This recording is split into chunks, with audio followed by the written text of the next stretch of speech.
question. Pourquoi ce lundi 7 mars avez-vous décidé de rendre hommage aux soldats qui ont perdu leur vie au cours de leur mission au sein de la FINUL? C'est parce que précisément le 7 mars, il y a 15 ans, il y a 3 soldats qui faisaient partie de la mission de la FINUL qui ont perdu leur vie dans un accident de route en train de remplir leur mission de la FINUL. Et donc ça c'est ce jour-ci, il y a 15 ans. Et puis on commémore aussi la mort en septembre 2008 d'un démineur, un soldat belge qui faisait du déminage et qui a sauté sur une mine.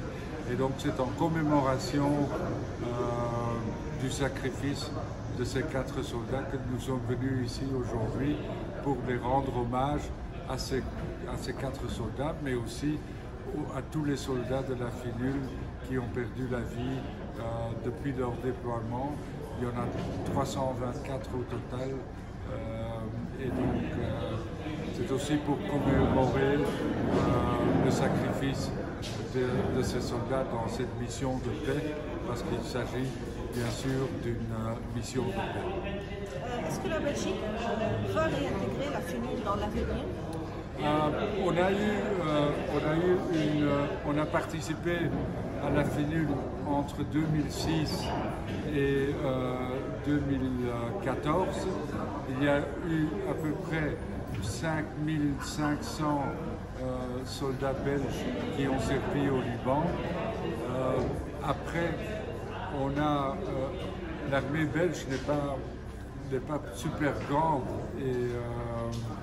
et donc on a quand même plusieurs missions dans le monde. Et donc après, on a dû orienter nos missions vers d'autres régions du monde comme l'Afrique centrale, l'Afghanistan, l'Irak. Et donc pour l'instant, il n'y a pas de détachement belge au sein de la FINUL. Et pour l'instant, ce n'est pas sur l'agenda non plus.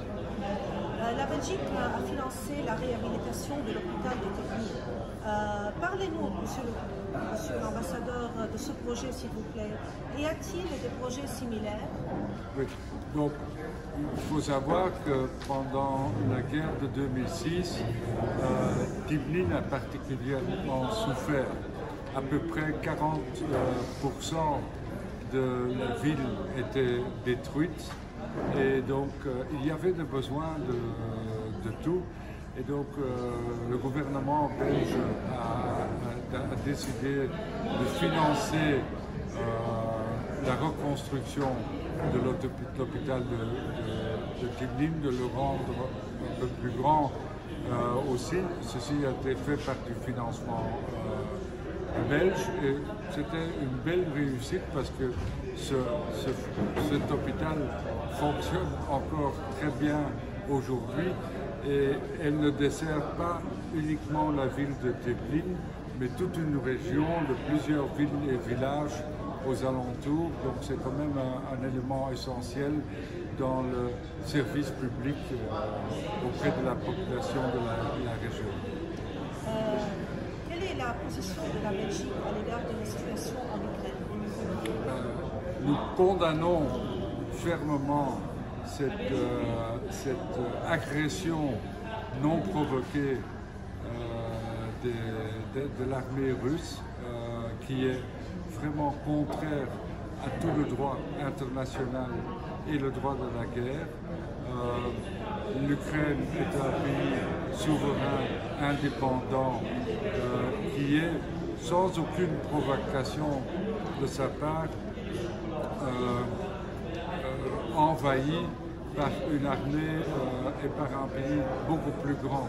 Donc il est normal que nous condamnons cette invasion et que nous aidons et que nous soyons solidaires avec le gouvernement et le peuple ukrainien. Et j'en profite pour remercier le gouvernement libanais qui a dès le début, fait une déclaration très forte en condamnant la Russie, et qu'il y a aussi, lors du vote lors du vote à l'Assemblée générale des Nations Unies,